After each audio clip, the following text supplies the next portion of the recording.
তো যাই হোক, আমরা পুরো একটা বছরের যে ক্লাস করলাম, তোমাদের জন্য আমার একটাই কথা থাকবে, পড়াশোনা আর পড়াশোনা। পড়াশোনার কোনো বিকল্প নাই। প্রত্যেকটা মানুষের জীবনে একটা নির্দিষ্ট গোল থাকে, এই গোলগুলোকে সহজ করে দেয় পড়াশোনা।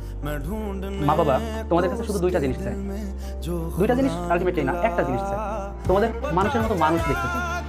মা বাবা কিন্তু অনেক পরিশ্রম করে, অনেক কথা বলে, অনেক কষ্ট করে, সারা দিন ধরে কষ্ট করে মা বাবা। মা বাবা দুইজনই করে।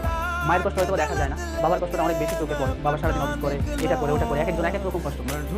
কষ্টের মাত্রা তার যে পরিমাণ, তোমার তো সেই পরিমাণ নাই। সে যদি তোমার জন্য এত স্যাক্রিফাইস করতে পারে, একটা বাবা তার ছেলের ভালোর জন্য যদি এতটা স্যাক্রিফাইস করতে পারে, তাহলে কেন একটা ছেলে বা একটা মেয়ে তার বাবার জন্য বা মায়ের জন্য শুধু একটু স্যাক্রিফাইস করে একটা ভালো রেজাল্ট উপহার দিতে পারবে না? এটা কি মানতে পারি আমরা? বলো, এটা মানা যায়? এটা মানা উচিত?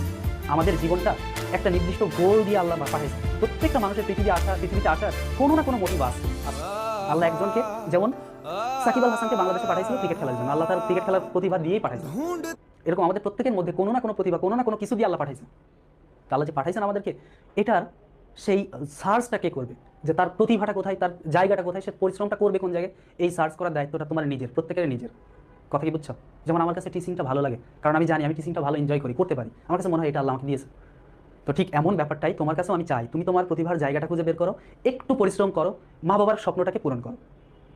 আমি খুব খারাপ, পড়াশোনা করি না, চিল হ্যান ত্যান, ব্রো আমার তো বই এখনো শেষ হয় নাই, ব্রো আমি তো সিলেবাসের ধারে কাছেও যাই নাই, এসব বলা এটা মানে পশ দেখানোর ভাবটা, মানে এই পশ লুকটা নেওয়ার জন্য তুমি এসব বলো, বাট তুমি আলটিমেটলি একটা খ্যাত যদি এটা করে থাকো, তুমি আলটিমেটলি তোমার মা বাবার সাথে ধোকা দিচ্ছ।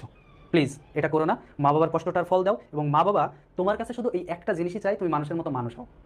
ঠিক আছে? ওকে, সবাই ভালো থাকো, সুস্থ থাকো।